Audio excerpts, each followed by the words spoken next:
Patrick.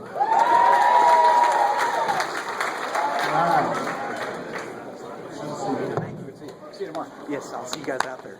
Test that mic. You're fine. Test. Wow, okay.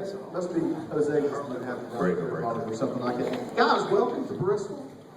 Glad to have you here. Let's open up with the same question, just because to get a different perspective. All right, we had, before any of you guys came in, we had a little debate going on. Do they call them transporters, haulers, rigs, drivers, truck drivers? Are you a hauler driver, transporter driver? We had some interesting answers from that last group, I'll tell you that. All of the above, really.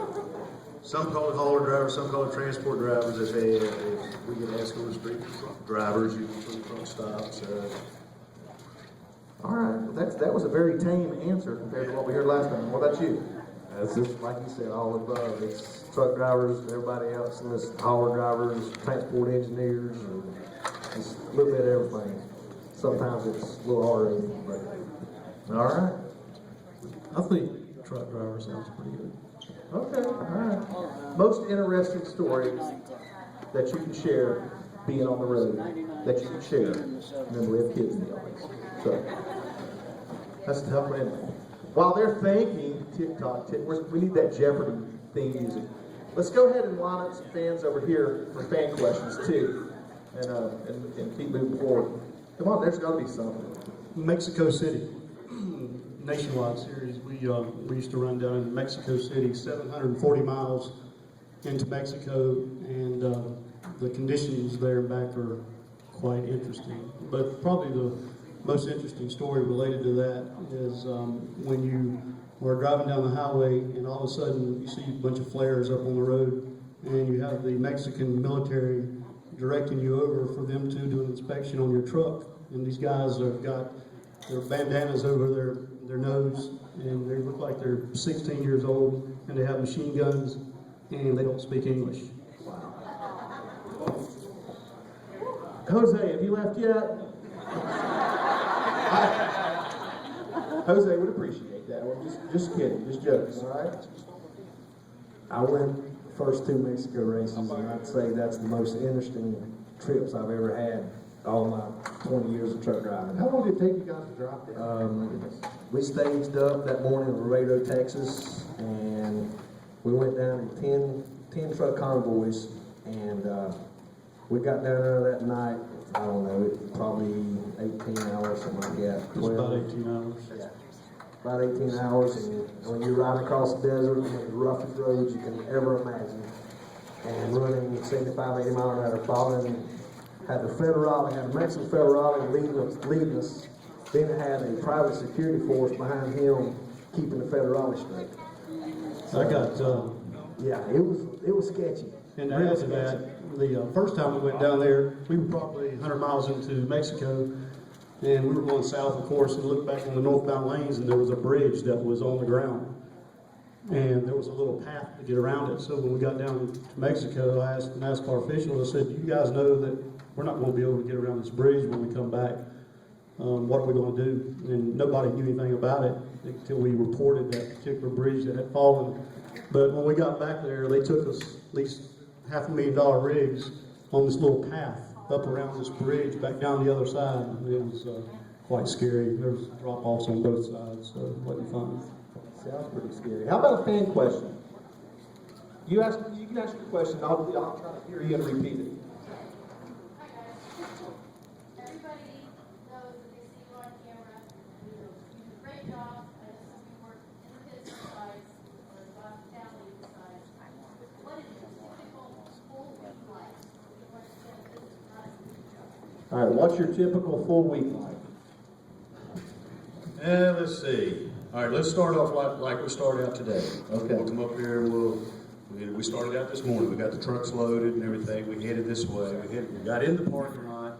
First things when you hit the parking lot is the fluff and buff. We got to get everything presentable. I mean, we have to shine every inch of the truck. You wipe the whole every inch of the truck down just like a car. I mean, and we go through that same routine every week. We head into the tracks. We have to unload. We get in the tracks, which is an experience in itself. Half the time we take trucks in places where trucks shouldn't go. Now, I heard y'all talking about crawling over the top. You guys need to come and watch that. That is a real experience to see. But we will actually go in tonight. We'll actually head into the track at 10 o'clock. Yeah, Something like about that. 10 o'clock you guys will get there. And we will actually, ourselves, the truck drivers will help each other. We'll get all the toolboxes off. It'll be 1 o'clock before we even get done tonight. We'll get back up at 5:30 and go back at it. At that time, we start rolling everything off the truck. The trucks are loaded with all the toolboxes, equipment, and everything. But the truck itself has to be fully presentable at all times. It's like a giant office when it's done. It's all satellite connection. We got these, what we call bird's nest or racks on top. We have to put all that stuff together. Then we get the gas for the guys. But we work side by side with those guys doing practice. Like I'm an underneath mechanic, I help with that. The other guys are mechanics, they gas the car, whatever. We also, everybody's a cook. We have to cook for the guys. So most of us have to cook. Maybe you just can't cook. Yeah. And there was a time that some of us did go over the wall. I went over the wall years ago. I'm too old for that now. Let the young kids have it. That stuff hurts now. So I stay back in the truck and just make sure the truck's ready to go, you know, race day and all. We actually, most of the time during the race, we're prepared to get the truck loaded and get ready to go to another place. We also have to fix a mid-race snack. We can't forget that from the pit crew guys. They got to eat all the time. Another fan question? DOT logbook. Yes. Yeah, we What have is that? DOT logs. We just like any other truck on the highway. We have to keep DOT logs. We have to have an hour service, the whole, just like everybody else does. And it's kind of hard in this racing deal because working at the racetrack and truck driving and everything else. But we bring 2 truck drivers on Sunday just for the DOT logbooks. Yeah.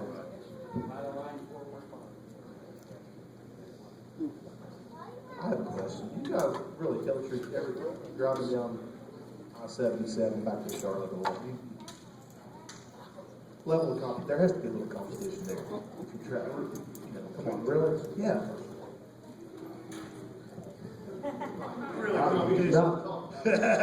Well, our shop, just our shop between, because I'm on a 39, when the 10's not running, I'm on a 39 truck too with Ryan Newman. And us in the 14 truck, we'll get back, we'll try to, like, we'll beat the 14 back, or he'll beat us back, and if it's stopping getting fuel or beating the 14 truck back, we'll beat them back. So, the guys at the shop, they give us a hard time about not, why's the 14 truck back? How come he beat y'all back? So we try to beat them back. That's just something between our shop. The rest of us, we go down the road all together, and we help each other out, and we're just one big family on truck driving. Truck drivers are really tight.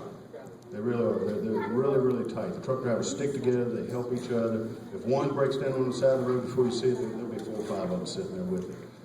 Years ago, I worked for Richard Petty, and he told me right up front, he goes, you need to make these other truck drivers the best friend in the world because they'll help you and the crew members won't.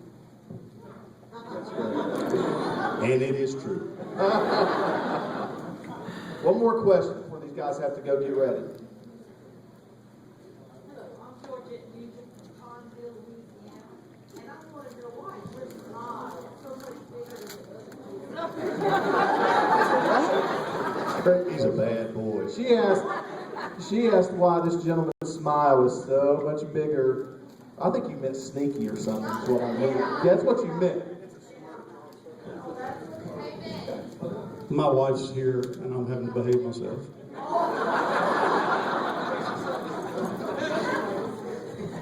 No moonshine yet.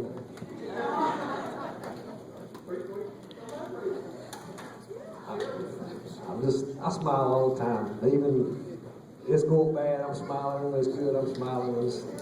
I'm like this all night. Good. All right, and you can see these gentlemen a little bit later on tonight in the Ford NASCAR Transporter Parade. And we appreciate you guys taking time to chat with these fans and have fun tonight. Seeing the fireworks go off above. And you know how crazy it gets when you get down close to the speedway. It's almost like being in Louisiana on Mardi Gras, you know. So you guys have fun, and thanks for coming out. Great luck this weekend at Bristol. Thanks.